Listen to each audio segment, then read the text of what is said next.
नमस्कार, इतना स्वदेश पे अगले हफ्ते की तैयारी में आपका स्वागत है। मैं हूं मनीष मंडगिरी और मैं बताऊंगा कि अगले आधे घंटे में किस हफ्ते भारतीय बाजारों में क्या हुआ और अगले हफ्ते के लिए आपको क्या तैयारी करनी चाहिए। इंडेक्स पे क्या नज़रिया रखना चाहिए, शेयरों पे किन शेयरों पे आपको खासतौर पर नजर रखनी चाहिए और कौन से ऐसे ट्रिगर्स होंगे जिसका असर हम अगले हफ्ते देखने को मिल सकता है इसका बाजार पे। और अगले आधे घंटे में आपको ये भी बताने की कोशिश करेंगे कौन से ऐसे स्टॉक्स हैं जिसने इस हफ्ते शानदार प्रदर्शन किया और उसमें क्या अब निकलने का मौका है, मुनाफा वसूली का मौका है। कुछ ऐसे शेयर भी थे इस हफ्ते जहां हमने दबाव बनते हुए देखा, क्योंकि इस पूरे हफ्ते की बात की जाए तो कहीं ना कहीं निफ्टी में हमने नुकसान होते हुए देखा है और कह सकते हैं कि ये लगातार चौथा ऐसा हफ्ता था जब हम वीकली आधार पर कह सकते हैं कि निफ्टी में दबाव देखने को मिला इस हफ्ते में। और सबसे बड़ी बात इस हफ्ते ये रही कि निफ्टी जो है कहीं ना कहीं कम इस पूरे हफ्ते की बात करें तो अपने लोअर रेंज के आसपास ही क्लोज हुआ। इस पूरे हफ्ते का निफ्टी के रेंज की बात किया तो 19,481 का हाई था निफ्टी का, और लो की बात की जाए तो 19,254 का निफ्टी का लो था। तो कहीं ना कहीं कह सकते हैं कि निफ्टी तमाम कोशिशों के बावजूद इस हफ्ते के निचले स्तर के आसपास ही बंद हुआ, उससे करीब कह सकते हैं 50-60 पॉइंट ऊपर बंद हुआ। बैंक निफ्टी देखिए, वहाँ भी इस हफ्ते हमने देखा दबाव देखने को मिला। 44,209 का अगर हाई था तो बहुत कोशिश इस पूरे हफ्ते उसने की कि 44,000 के ऊपर जाए, टिके, लेकिन नहीं टिक पाया। और फाइनली जो उसका लो इस हफ्ते का जो लो है पूरे बैंक निफ्टी का वो 43,614 के आसपास है और उससे कह सकते हैं कि 200-250 पॉइंट ऊपर है, लेकिन अभी भी 44,000 के नीचे बंद हुआ इस हफ्ते। इस हफ्ते कुछ सेक्टर्स थे जहां पे सीधे तौर पे हमने देखा कि मजबूती देखने को मिली, कुछ सेक्टर्स ऐसे भी थे जहां दबाव देखने को मिला। खासतौर पर अगर सेक्टर जिनमें हमने देखा इस हफ्ते PSU इंडेक्स जो था वहाँ मजबूती देखने को मिली 1% के आसपास की। इसके अलावा FMCG एक ऐसा इंडेक्स था जहां थोड़ी सी मजबूती देखने को मिली है, लेकिन बाकी आप देख रहे हैं कि निफ्टी 50 इसमें करीब थोड़ी गिरावट देखने को मिली थी। बाकी अगर इंडेक्स की बात की जाए इस हफ्ते एक सरप्राइजिंग एलिमेंट के तौर पर कह सकते हैं कि रियल्टी का ऐसा इंडेक्स था इस हफ्ते जिसमें थोड़ी सी हमने गिरावट जो लगातार कई हफ्तों से गिर रहा था वहाँ थोड़ी कमजोरी थमती हुई दिखी। बाकी आप एनर्जी, फार्मा, IT सब देखिए इंडेक्स में दबाव देखने को मिला। मेटल इंडेक्स इस हफ्ते का सबसे बड़ा लूजर था, करीब वहाँ पे 3% से ज़्यादा की गिरावट देखने को मिली। और हिंडाल्को जैसे स्टॉक थे जिसमें सबसे ज़्यादा दबाव देखने को मिला, खास तौर पे JSW जैसे स्टील जैसे स्टॉक्स थे जिसमें कि हमने काफ़ी दबाव बनते हुए देखा। ये कुछ इस हफ्ते के ऐसे स्टॉक्स हैं निफ्टी के जिसमें मजबूती थी। Adani port, SCL tech, Titan जैसे स्टॉक्स थे, FNO के स्टॉक्स हैं जहाँ मजबूती देखने को मिली। लेकिन कहीं नहीं क्या कह सकते हैं कि अगर अगर एक नज़रिए के तौर पर यह कहा जाए कि इस हफ्ते को अगर समराइज़ किया जाए तो कहीं ना ये हफ्ता बहुत अच्छा भारतीय बाजारों के लिए नहीं रहा। ये जरूर रहा कि हम बहुत ज़्यादा नहीं गिरे, लेकिन रिकवरी की तमाम कोशिश इस पूरे हफ्ते कहीं ना कहीं जो है खारिज होती हुई दिखी, रिकवरी नहीं देखने को मिली। इन तमाम मुद्दों पे बात करने के लिए हमारे साथ जो है आशीष महेश्वरी जुड़ चुके हैं ब्लू ओशन से और रत्नेश गोयल जुड़ चुके हैं अरिहंत कैपिटल से। आप दोनों का शुक्रिया BT Now स्वदेश को समय देने के लिए। आशीष सर, बाजार हो क्या रहा है? पहले हमने एक ट्रेंड देखा था कि वो 2 कदम पीछे आता था तो 5 कदम आगे जाता था, अब उल्टा हो रहा है, 1 कदम आगे बढ़ रहे हैं, 2 कदम पीछे हो रहे हैं। ये अभी टाइम वाइज करेक्शन या जो दायरे का कारोबार है अभी ये चलेगा अगले हफ्ते भी?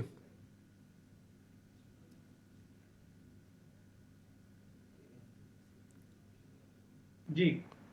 मैंने ये जो अभी करेक्शन का दौर थोड़ा देखने को मिल रहा है, ये अभी और जारी रहेगा क्योंकि ग्लोबल जो मैक्रो फैक्टर्स हैं वो बाजार के अगेंस्ट में जा रहे हैं। ऐसा नहीं है कि इक्विटी मार्केट्स पे इंडिया में ही फॉल हो रहा, इक्विटी मार्केट्स पे अक्रॉस द वर्ल्ड हमने देखा है करेक्शन आते हुए।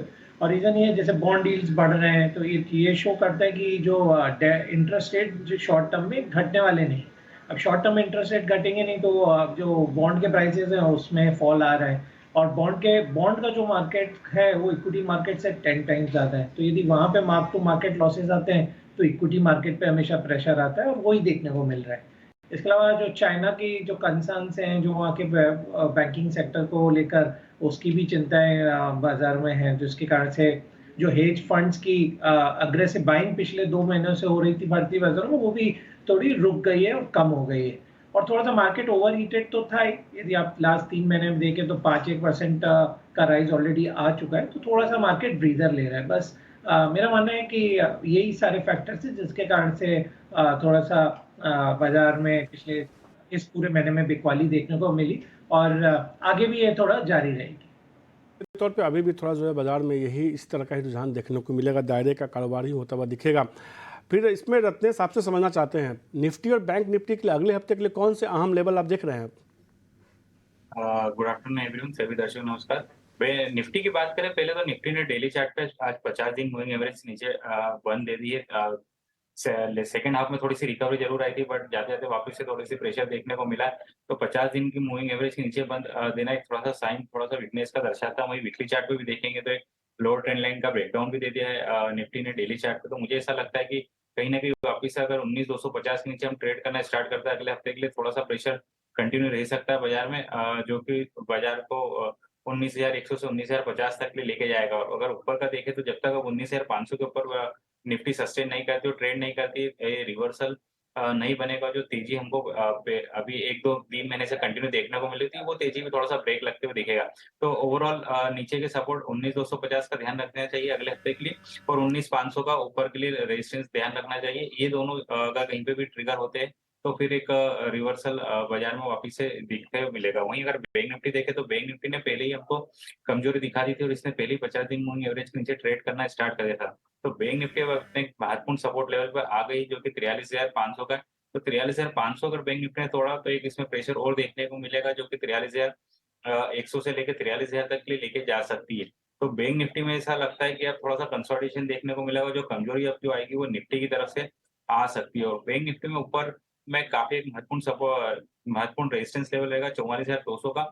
जब तक अब ये नहीं निकलेगा, जब तक इसमें बैंक निफ्टी में तेज़ी नहीं देखने को मिलेगी अगर वो एक बार क्रॉस करती है 44,500 45,000 ये 2 लेवल तक बैंक निफ्टी हमको देखने के लिए मिल सकती है। थोड़ा-सा निफ्टी पे थोड़ा-सा बैंक निफ्टी में कंसोलिडेशन रह सकता है अगले हफ्ते और निफ्टी में थोड़ी-सी कमजोरी रह सकती है। तो सीधे तौर पे ये आते हुए कि निफ्टी में जो है 19,250 से लेकर 19,500 तक का एक लेवल है जिस पे आपको नज़र बना के रखनी चाहिए। इसी दायरे में अगले हफ्ते कारोबार होता हुआ दिख सकता है। निफ्टी बैंक में जो है 43,500 के अगर नीचे जाता है तो थोड़ा दबाव बनता हुआ दिख सकता है। अब कुछ सेक्टर्स को लेकर बात करते हैं जिसमें हमने इस हफ्ते थोड़ा मोमेंटम बनते हुए देखा। बैंकिंग स्टॉक्स के साथ ही शुरुआत करते हैं।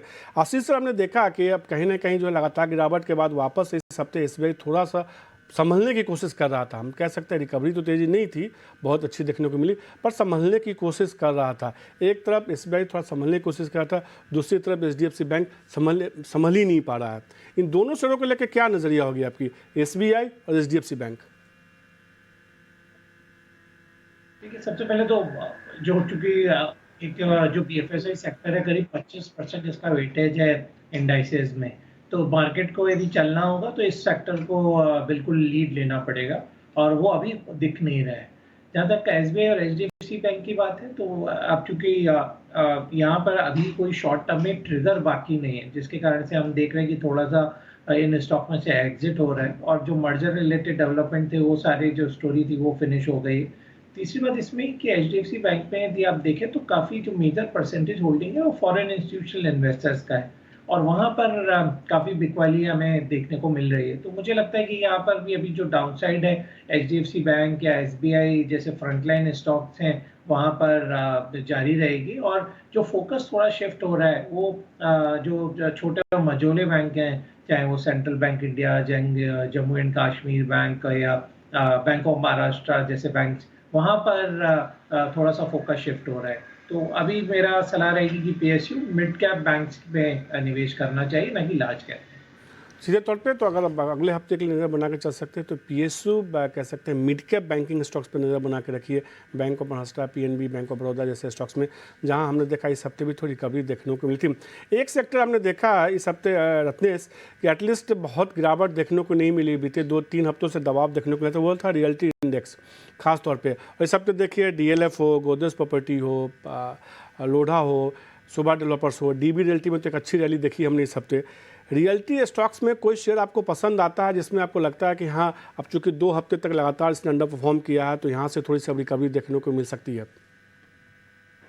में एक मिड कैप स्टॉक काफ़ी अच्छा दिखता है। डीबी रियल्टी मुझे ऐसा लगता है कि इसमें काफ़ी अच्छा एक हमको फॉर्मेशन देखने को मिला तो बहुत ही जल्दी अपना एक काफ़ी लंबे कंसोलिडेशन का एक ब्रेकआउट इसमें दे सकता है। तो मुझे ऐसा लगता है कहीं पे भी जब भी ये ₹142 के ऊपर निकलेगा तो अगले हफ्ते तो काफ़ी अच्छा एक ब्रेकआउट दिखेगा, जो कि इसको ₹170 तक के लिए लेके जा सकता है। तो इस स्टॉक्स पे नज़र रखी जा सकती है जिसमें स्टॉप लॉस फिर अगर 142 के ऊपर निकलने पर अगर कोई ट्रेड लेता है तो ₹120 का स्टॉप लॉस लगा ले और ₹170 और उसके बाद में फिर ₹190 2 टारगेट के लिए अगले हफ्ते इस पे नज़र रखी जा सकती है। डीबी रियल्टी एक शेयर है जो रत्नेश को पसंद है, उनको लगता है कि यहाँ से थोड़ी और मजबूती अगले हफ्ते के लिए बना के देख सकता है। वैसे इस हफ्ते हमने देखा था कि एक अच्छी रैली जो है शेयर में देखने को मिली थी, जब ये 100 रुपये से 137 138 के जोन तक पहुँचा। DB Realty का इंटरडे चार्ट दिखाइए इस हफ्ते का, हमने देखा कि उस हफ्ते उसमें एक अच्छी रिकवरी देखने को थी। एक और सेक्टर जल्दी से आप बताइए आशीष सर, हमने देखा कि इस हफ्ते उस इंडेक्स में दबाव देखने को, DB Realty का चार्ट देखिए इस हफ्ते 42% की मजबूती देखने को मिली है। हमने देखा कि मेटल स्टॉक्स इस हफ्ते सबसे बड़े ऐसे थे जिसमें सबसे ज़्यादा नुकसान हुआ, गिरावट देखने को मिली इंडेक्स में 3%। और GSW स्टील देखिए, GSPL देखिए, हिंडाल्को देखिए, तमाम स्टॉक्स में काफ़ी दबाव देखने को मिलता है। अगर किसी को मेटल शेयर में अगर निवेश करना है तो क्या आप उनको अगले हफ्ते के लिए कह सकते हैं निवेश करिए? आपको लगता है कि नहीं अभी तो 1-2 हफ्तों के लिए इस सेक्टर से दूर रहना ही बेहतर होगा?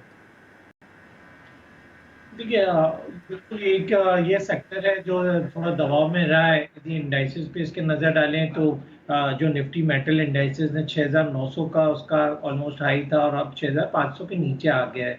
तो ऑलरेडी वहाँ पे भी काफ़ी करेक्शन है। और अगेन रीज़न ये है कि यदि चाइना में थोड़ी सी चिंताएं और बढ़ती हैं तो जो स्पेंडिंग है वो कम होगा, कैपेक्स कम होगा, जिसके कारण से जो मेटल की डिमांड है वो कम हो सकती है। तो एक ये एक फैक्टर है। दूसरा जो एक्सपोर्ट भारतीय कंपनियों का जो मेटल सेक्टर में एक्सपोर्ट काफ़ी करते थे वो उसमें काफ़ी स्लो डाउन देखने को मिल रहा है, क्योंकि यूएस में, यूरोप में या साउथ ईस्ट एशिया में सभी तरफ जो डिमांड है वहाँ काफ़ी कमी आई।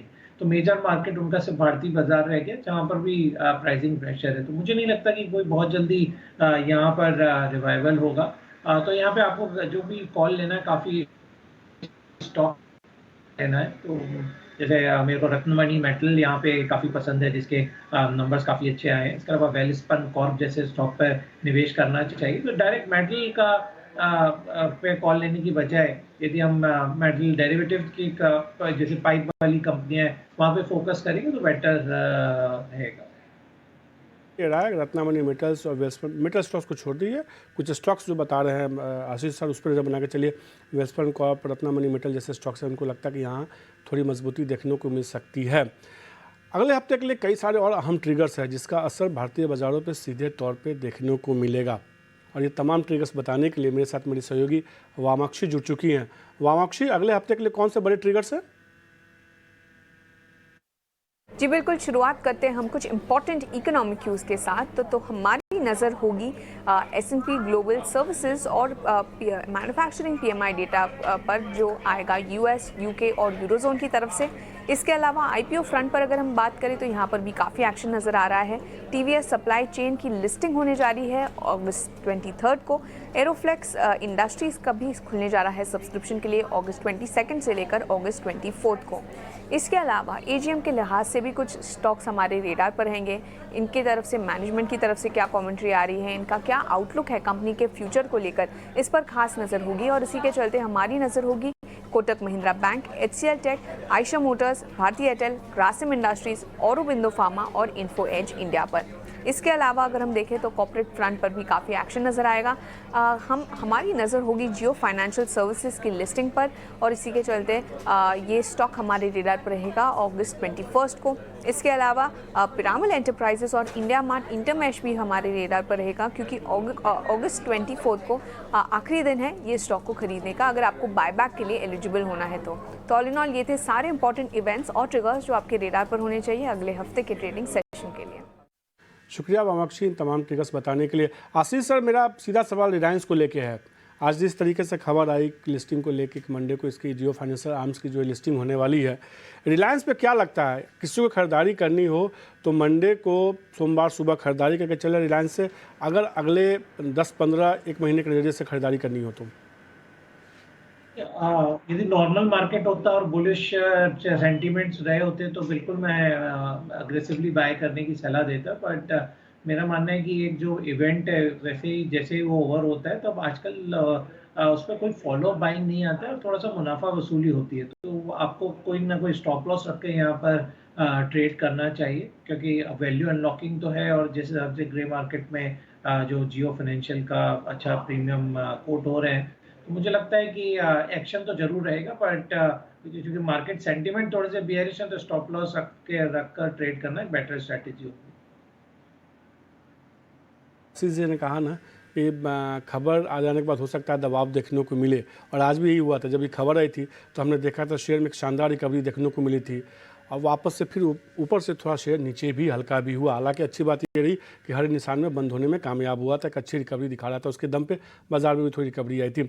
अब एक सेक्टर की बात करूंगा रत्ने, हमने देखा कि सप्ताह फार्मा में कुछ स्टॉक्स थे जो जिसमें सीधे तौर पर मुनाफा वसूली का दबाव देखने को मिला। इसमें वोकहार्ट फार्मा का शेयर दिखाई है। इस हफ्ते हमने देखा कि शेयर में जो है फार्मा इंडेक्स में दबाव तो था ही ½ % का। ये एक ऐसा सेक्टर है जो बीते 2-2.5 हफ्तों में एक अच्छे रिटर्न देता रहा, लेकिन इस हफ्ते हमने देखा कि फार्मा स्टॉक्स में वोकहार्ट फार्मा में करीब इस हफ्ते 10% गिरावट देखने को मिली। लुपिन देखिए, वहाँ भी इस हफ्ते हमने दबाव देखा। कई फार्मा स्टॉक्स थे जिसमें इस हफ्ते एक काफ़ी दबाव देखने को मिला। फार्मा स्टॉक्स में कोई शेयर आपको पसंद आता है खरीदारी के लिए या बिकवाली के लिए, और वोकहार्ट फार्मा पे क्या राय होगी आपकी रत्नेश? पूरा अगर निफ्टी फार्मा इंडेक्सेस देखें तो काफी ज्यादा इसमें रनअप हमको देखने को मिला है। काफी ज्यादा स्ट्रेच अपने की एवरेजेस से हो चुका है, तो इसलिए जो इसमें मुनाफा वसूली दिख रही है मेरे हिसाब से इसमें कोई डाउट नहीं कि इसमें पेंडिंग थी काफी टाइम से एक मुनाफा वसूली। और मुझे ऐसा लगता है कि थोड़ा सा प्रेशर, अगर इंडाइसेस लेवल की बात करूंगा पहले, तो 15,100 के नीचे जाएगा तो थोड़ी सी और इंडाइसेस इसमें हमको सेलिंग देखने को मिल सकती है, जो कि 15,000, उसके बाद में फिर 14,900 ये लेवल तक के लिए कम से कम इसमें सेलिंग देखने को मिल सकती है। थोड़ा सा फार्मा में अब हायर साइड में थोड़ा सा प्रेशर अभी देखने को हमको मिल सकता है अगले हफ्ते भी। और अगर स्पेसिफिक वोकहार्ट फार्मा देखें तो पूरे फार्मा सेक्टर में पूरा अंडर परफॉर्मिंग है। इसमें कंटिन्यू लोअर लो फॉर्मेशन बन रहा है, इसमें किसी भी तरह का कुछ स्ट्रेंथ अभी चार्ट पे नहीं है। तो मुझे ऐसा लगता है कि वो फार्मा में अभी किसी को लेना है तो यहाँ पे कोई इसमें ट्रिगर नहीं है लेने के लिए। तो मेरे हिसाब से तो वो फार्मा इसमें अवॉइड ही रहेगा। तो सीधे तौर पे वोकहार्ट फार्मा में अभी अवॉइड कीजिए, थोड़ा और गिरावट देख आने दीजिए। उनको लगता है कि अभी गिरावट पे खरीदारी करने का मौका नहीं है। इस हफ्ते हमने आशीष सर देखा पीएसयू इंडेक्स में जो है थोड़ी खरीदारी देखने को मिली, और खासतौर पे मैं 2 स्टॉक्स पे चर्चा करना चाहूँगा आपके साथ। आरईसी और पीएफसी, सरकारी पावर सेक्टर जुड़ी कंपनी, लगातार एक अच्छी रैली जो है इस सेक्टर में हमने इस दोनों शेयरों में इस हफ्ते बनती हुई देखी है। आपको लगता है कि इस लेवल पे ये शेयर थोड़े महंगे हो गए हैं, खरीदारी नहीं करनी चाहिए, या कई सारे ऐसे ट्रेडर निवेशक होते हैं जो 1 महीने 15 दिनों के लिहाज से निवेश करना चाहते हैं, उनको आप सजेस्ट करेंगे अगले हफ्ते आरएससी पीएफसी खरीदारी करनी चाहिए, और खरीदारी करनी चाहिए तो किस लेवल पे? ठीक है, इनफैक्ट दोनों ही स्टॉक ने काफ़ी अच्छा रिटर्न दिया है, और एक ओवरऑल जो पावर सेक्टर के जो गवर्नमेंट के रिफॉर्म्स थे उसके बेनिफिट देखने को मिल रहे हैं। जैसा पीएफसी ने कहा कि अगले 6 महीनों में उनके बुक से बिल्कुल क्लीन बुक्स हो जाएगी, तो वो काफ़ी पॉजिटिव है। दूसरा एक जो मैटर हुआ है कि जो भी डिस्ट्रेस एसेट थे या जहाँ पे भी पावर सेक्टर में एसेट है उनकी डिमांड बहुत बढ़ गई है, क्योंकि जो पावर के सेलिंग के प्राइसेस पैन इंडिया जिस हिसाब से बढ़ रहे हैं, तो कोई भी एसेट बैड एसेट नहीं रह सकता, तो जिसका काफ़ी बेनिफिट पीएफसी आरईसी को जैसे स्टॉक्स को मिलने वाला है, क्योंकि सारी बुक्स क्लीन रहेंगी और उनकी जो ग्रोथ है वो अश्योर्ड ग्रोथ रहेगी। तो मेरी सलाह रहेगी कि बिल्कुल पीएफसी और आरईसी में निवेश किया जा सकता है। आरईसी में हमने देखा है पिछले 1 साल में डीआईज ने भी अपनी होल्डिंग बढ़ा के 7 से बढ़ा के 12-13% कर लिया है, तो ये कॉन्फिडेंस शो करता है इनके बिजनेस मॉडल में। और एक पीएसयू स्टॉक्स के लिए मेरा मानना है 1 या 3 महीने नहीं, अगले 1 साल काफ़ी बेहतरीन नज़र आता है। तो बिल्कुल मेरी सलाह रहेगी पीएफसी आरईसी को बाय करने की। पीएफसी और आरईसी चाहें तो आप इस लेवल पर खरीदारी करके चल सकते हैं। नज़रिया थोड़ा आपको 1 महीना 2 महीने का रखना होगा, एक अच्छी मजबूती देखने को मिल सकती है। इस हफ्ते एक शेयर और देखिए एफिडो में, जिसमें एक अच्छी मजबूती देखने को मिली रत्नेश, खासतौर पे स्कॉट्स। हमने देखा कि वापस से शेयर में एक मोमेंटम बनता हुआ दिखा, और इस हफ्ते तो ऐसा हुआ कि बाजार बीते 3 दिनों में कहीं जा रहा हो, शेयर की एक ही चाल थी ऊपर की तरफ, और लगातार एक अच्छी मजबूती दिखा रहा। अब तो ये शेयर ऑल टाइम हाई के आसपास ही ट्रेड कर रहा है, इनफैक्ट ऑल टाइम हाई पे ही ट्रेड कर रहा है। स्कॉट्स को लेकर क्या राय होगी आपकी? स्कॉट ने पूरा ऑटो सेक्टर में आउट परफॉर्म करा है, और इसने डेली चार्ट पे कप एंड हैंडल का कंटिन्यूस फॉर्मेशन बनाया है। इसके चलते हमको एक काफी अच्छी तेजी पिछले 3 दिनों में हमको देखने को मिली। आज के सत्र में भी बाजार का आउट परफॉर्म कर रहा था, तो इसके पास में है तो बिल्कुल इसमें बने रहना चाहिए, इस तेजी को राइड करते रहना चाहिए। किसी ने निचले स्तर से दे रखा है तो मैं उनको स्टॉप लॉस सलाह दूंगा, 27 रुपए के स्टॉप लॉस से इसमें बने रहे। मुझे ऐसा लगता है कि आने वाले दिनों में हमको इसमें कहीं ना कहीं 3,000 रुपए तक के टारगेट देखने को मिल जाएंगे। स्कॉट्स अगर आपके पास है तो होल्ड कर रखिए, मजबूती और देखने को मिल सकती है। इस हफ्ते हमने एक अच्छा मोमेंटम देखा है। आशीष सर, इस हफ्ते हमने देखा था एक सेक्टर और, जैसे मैंने बात की 2 पावर स्टॉक्स की, एक और सेक्टर है शिपिंग सेक्टर, जिसमें एक अच्छी रैली देखने को मिली।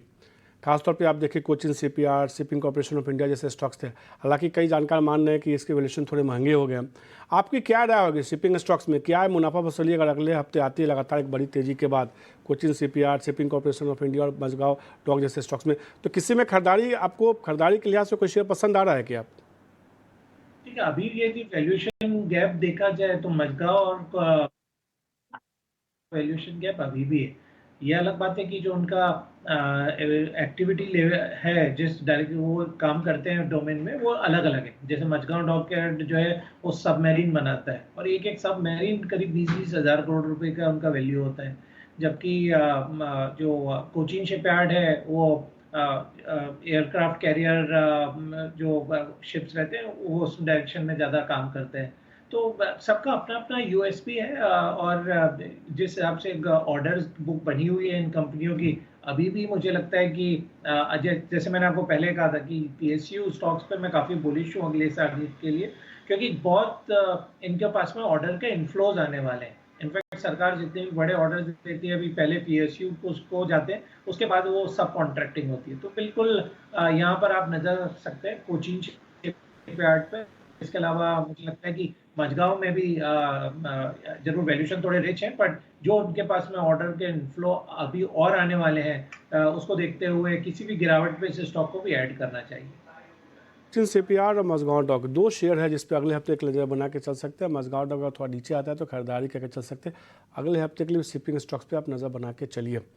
हमने कई सारे स्टॉक्स की बात की जो मैंने बताया, सेक्टर्स मैंने बताए, फिर मैंने जानकारों से जानने की कोशिश की कि उनकी क्या राय है।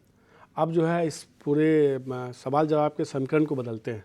अब मैं सीधे जानकारों से जानने की कोशिश करता हूं कि उनके कौन से पसंदीदा शेयर है जिसमें कि आपको खरीदारी करनी चाहिए। बात करते हैं VIP स्टॉक्स की।